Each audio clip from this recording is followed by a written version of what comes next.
Hello, welcome back to the channel. Today we're diving straight into the world of Trello and how to use its project budgeting power-up. This is your full 2025 guide to mastering your project's budget on this versatile platform.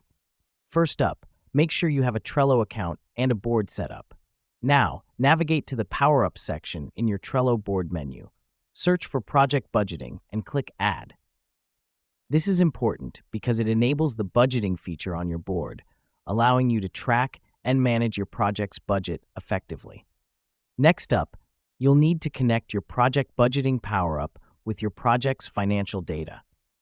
Click on the Power-Up button, select Settings, and input your project's budget.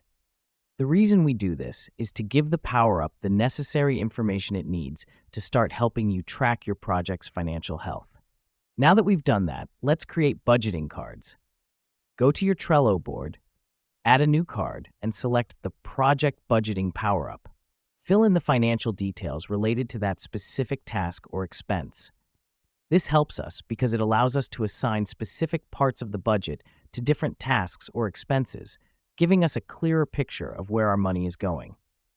Don't forget to regularly update your budgeting cards as your project progresses. This is crucial to maintaining an accurate overview of your budget status. Let me explain why this matters. If you don't update your cards, your budget overview can quickly become outdated, which might lead to overspending and nasty surprises. Lastly, review your budget overview regularly.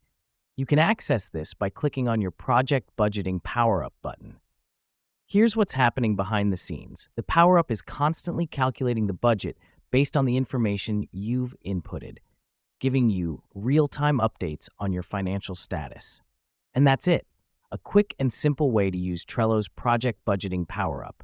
Remember, it's all about keeping on top of your project's budget and making sure you're not overspending. Thanks for watching, and see you in the next one.